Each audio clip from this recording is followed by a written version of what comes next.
What is good, YouTube? It's your boy Oceans, and we're back at it with another video for you guys today. I got a settings video for you guys for Black Ops 6. These settings are definitely going to help you get better frames, make the game feel better latency wise, and help you fry out there in ranked play. Hopefully. I'm just gonna like kind of run through a lot of them. I'm gonna just like stop and talk about only the key ones that I think are like the best ones. Without further ado, let's just get right into it. So first, we got display settings. That's what I usually like to start out. Display mode, I like to play on full screen exclusive. A lot of people like borderless, but I feel like you lose like just latency and like hit reg and stuff. The game doesn't run as good. I could be wrong. I've always played full screen, so that's what I play. And then you're gonna pick your main monitor. Make sure your refresh rate is the highest that your monitor can handle. Um, and then aspect ratio automatic. This you don't got to worry about. NVIDIA Reflex low latency. If you guys have a NVIDIA graphics card like I do, you'll get this option. And what it basically does is like takes away a lot of the latency. And it like your GPU uses it. So I play on plus boost. A lot of pros do. If you have this option, I would just definitely use it. It's definitely worth it. That's just up to me. I usually play on plus boost or off. Last year I think I played off, if I'm not mistaken. But I think I switched it back anyway, so I just play on plus boost. And then turn your all your Vink sync off. Custom frame rate, I just do it on 240 because that's what my monitor is. And then in the frame rate for the menus and the autofocus, I put these really low just because you don't want to be stressing out your computer when you're in the main menu. So that's pretty much it for that. This on optimal. Pause game runner off. 10 minutes. Focus mode 90. I mean that's not really gonna help you in game, so it doesn't really matter if you change it. And then now we're on the quality. We're gonna do a custom graphic preset. We're gonna make sure our render resolution is at 100. I know I'm kind of running through this a little fast, but I'm only gonna talk about the one that I think you guys need to change. Dynamic resolution, we're gonna turn that off. For our upscaling sharpening, we're gonna turn this on fidelity cast, and then once you do that, you're gonna drop down show more, and then you're gonna turn this on 100. Make sure you do this. This just adds a layer of visibility when you're on the map, and you can see better with this setting on.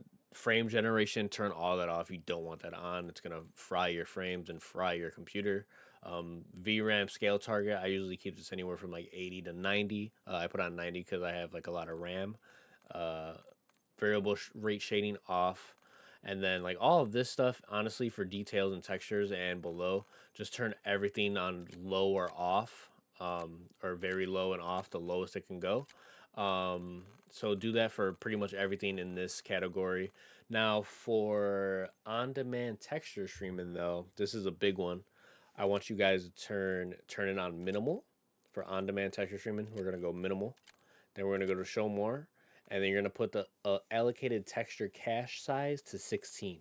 I don't know what this does, but I seen it on a video in the beginning of the year when Black Ops 6 first came out, and I just had it on ever since. So and it feels good. I haven't tested it, but this is what I play on. My game feels amazing, I think. So that's what I play on. And then download limits, you're gonna turn that off. And then local texture streaming quality, turn down low. And then everything else just low or very off for quality. The really only one you want to focus on for settings in this category, in this quality preset, fidelity cast, make sure that's on. Make sure that's on 100. And then make sure on-demand texture streaming is on minimal, and then 16 for the cache size. For view, this is a lot of personal preference stuff. I play on 98 FOV. I play on affected ADS, which I definitely recommend you guys do. I play on a wide weapon field of view. Again, I recommend you guys do. A lot of it is personal preference, but affected, I would say for ADS field of view, definitely run affected. There's no reason that you need to run independent. What independent does is basically sucks your FOV back into like 80 something FOV or like a lower FOV. you want it all the same at all times for your FOV. So keep that on. Third person, we're not playing third person unless you guys are. You guys can mess with that. And then we're going to turn all this motion blur and camera movement to least. And then motion blur off. And then I invert flashbang, so when I get flashed, it's a black screen instead of a white screen, so I don't get blinded to death. And then, so yeah, camera movement, we're going to do 50%. And then, what else can we do? Interface. So that's it for graphics. We're gonna go to interface now and show you a couple things that I like to turn off in here. Let's see. Subtitles off. I don't think subtitles even like add to your game experience, so just turn them off, especially if you're trying to play ranked multiplayer like us, like me. For your HUD, I would definitely, so when you come down to readability and interface settings, go to readability, color customization. This is a huge one as well. You could edit your colors however you want. I like to be pink in the kill feed just so I can see it, and I like pink, I guess, so that's cool. And then, but this color filter setting is the big one. You want to put on filter 2. Then you're going to put color filter target on both. And then you're going to scroll down to intensity and make sure both of these are on 100. What this does, it just makes the colors look a little brighter and pop a little more. And it's like visibility is just a little better as well. So keep that on for that. And then we're going to go to gameplay HUD. HUD presets, I play on standard. For visuals, you want to make sure you're playing on square. You can just see more of the map.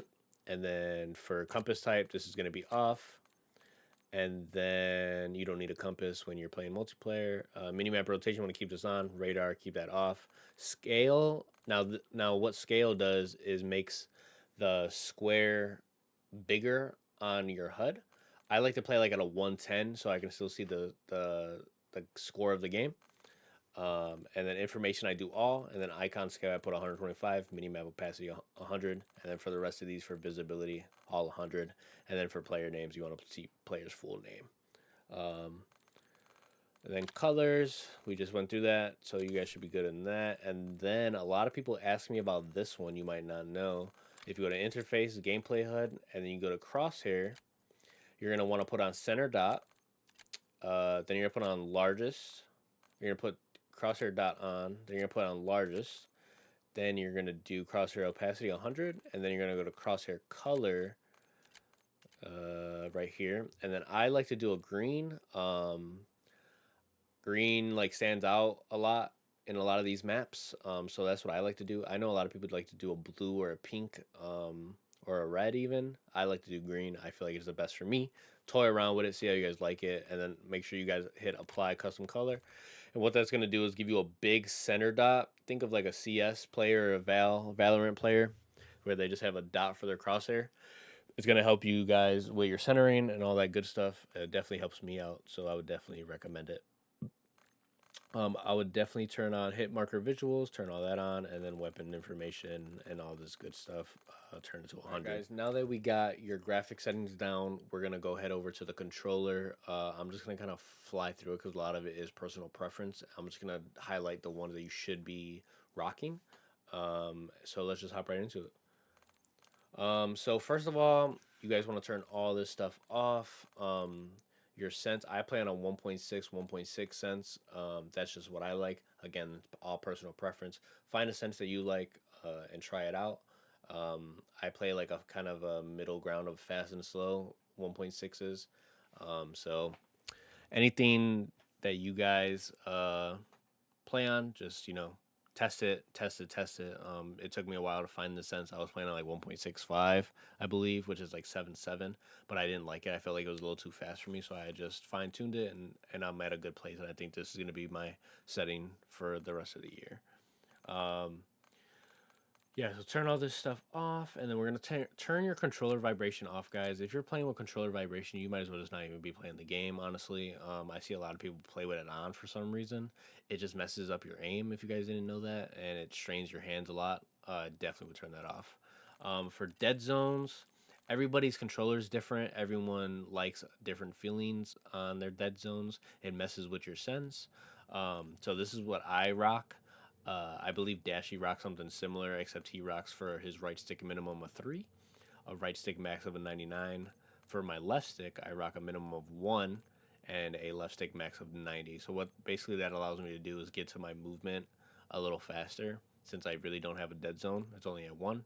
Um, and then what the 90 left stick max does is lets me put my thumbstick. I don't have to put it all the way to the edge to get that full like cross or whatever I guess you can say with the thumbstick. Left trigger and right trigger should be 0, but I play flipped, so I put them on 75 because I tend to like press my nade button on accident a lot. So I would put this on 0 if you don't play flipped. This is personal preference. Don't even worry about that one. Um, Next, we got aiming in the controller setting, and then we're gonna go to aiming advanced settings. This is one. This one is huge, and I see a lot of people like, oh, you guys should rock gradual and this and no, bro. Rock instant. I'm sorry, bro. Rock instant. Every pro's rocking instant. No one's rocking gradual. If someone's telling you rock gradual, just don't listen to them, please. Rock instant. This is gonna give you the best feeling controller possible.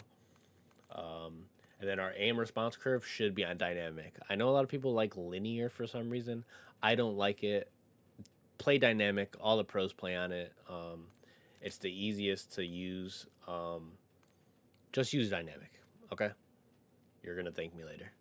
And then make sure your response curve is on 1.0. Then we're gonna go back, and then we're gonna make sure our target aim assist is on. So we want aim assist. Motion sensor behavior should be off, and then we got one more important setting in the motion sensor advanced settings. We're gonna go ahead and turn off FOV sensitivity scaling. This will be on by default. Make sure that's off. What that does is it scales your aim assist box with what FOV you have. I believe that's what it does. So I would just turn it off. No one uses it on. Just turn it off. All right, and then we're gonna go to movement here. I play with tactical sprint assist, which is basically just auto tac sprint. So I play tactical sprint assist. I put the delay to 0, and then I put sprint assist sideways and backward on. Mantle assist, turn that off. Sideways, backwards off. All this stuff is off. This one won't matter because it's all off. Crouch assist off. Corner slice, I turn it off. I don't really know if it like gives you a better advantage or not. I see a lot of people don't use it, so I just don't use it. That's a personal preference setting as well, so you can put that on. Now for movement behaviors, slide dive behavior, a lot of people are going to be playing hybrid, which is totally fine. If you're used to that, keep playing that. I do slide only because I feel like I don't dive around as much being a main AR, so I just don't use it. Then you want your sprint restore on, sprint maintain sprint, slide maintain sprint on. Mantle cancels reload. I just keep it on. That's totally fine with me. Again, that's personal preference setting.